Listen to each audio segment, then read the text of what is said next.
अस्सलामुअलैकुम, मैं हूँ आपकी मेज़बान आशा। आज हम बनाने जा रहे हैं मलाई बोटी। मलाई बोटी बनाने के लिए मैंने सबसे पहले हाफ़ के जी जो है वो बीफ लिया, उसको अच्छे से गला लिया है। बीफ को मैंने 1 कप पानी में हाफ़ चम्मच नमक डाल के अच्छे से गला लिया है। हम यहाँ पर जो है वो मलाई बोटी बना रहे हैं, इसलिए मैं यहाँ पर हर चीज़ का पेस्ट इस्तेमाल करूँगी। मैंने 6 से 7 हरी मिर्च ली, इसको अच्छे से ग्राइंड कर लिया है। 1 कप दही लिया है और 2 प्याज लिए हैं, उसका भी पेस्ट बना के रख लिया है। सफ़ेद मिर्च है मेरे पास 2 चम्मच के करीब। नमक जो है वो हस्बे ज़ायक़ा टेस्ट के हिसाब से। यहाँ पर करीम जो है वो मैं डब्बे वाली यूज़ कर रही हूँ, आप किसी भी कंपनी की यूज़ कर सकते हैं। चलिए हम रेसिपी स्टार्ट करते हैं। सबसे पहले जो है वो हम प्याज का पेस्ट शामिल करेंगे गरम ऑयल में, उसको अच्छे से लाइट ब्राउन कलर देंगे। हमारे प्याज जो है वो ब्राउन कलर के हो चुके हैं, तो हम जो है वो बॉयल किया हुआ बीफ शामिल करेंगे। मलाई बोटी जो है वो झटपट से तैयार होने वाली रेसिपी है। उसके बाद जो है मैं यहाँ पर सब्ज़ मिर्च का पेस्ट जो बना के रखा हुआ था वो शामिल करूँगी। इसका अच्छे से पानी खुश्क कर लूँगी, क्योंकि पेस्ट बनाने के लिए मैंने सब्ज़ मिर्च में पानी डाल के इसको अच्छे से ग्राइंड किया था, इसलिए हम इसका पानी खुश्क कर लेंगे।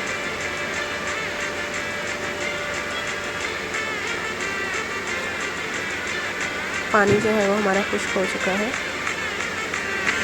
अब हम इसमें जो है वो दही शामिल कर देंगे।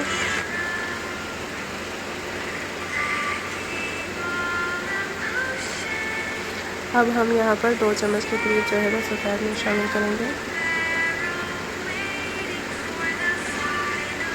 आपके पास अगर सफ़ेद मिर्च नहीं है तो आप ब्लैक मिर्च भी इस्तेमाल कर सकते हैं।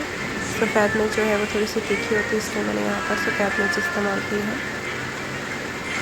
नमक जो है वो हस्बे ज़ायक़ा अपने टेस्ट के हिसाब से डाल लीजिएगा। अब हम पानी को जो है वो दही के पानी को अच्छे से खुश्क कर लेंगे। हमारा दही का पानी खुश्क हो चुका है, तो अब हम इसमें जो डब्बे वाली क्रीम थी वो शामिल करेंगे।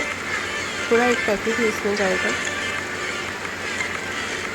और अच्छे से इसको पका लेंगे। चमचा जो है वो हमने हिलाते रहना है, ताकि हमारी अच्छी सी क्रीमी सी ग्रेवी बन जाए।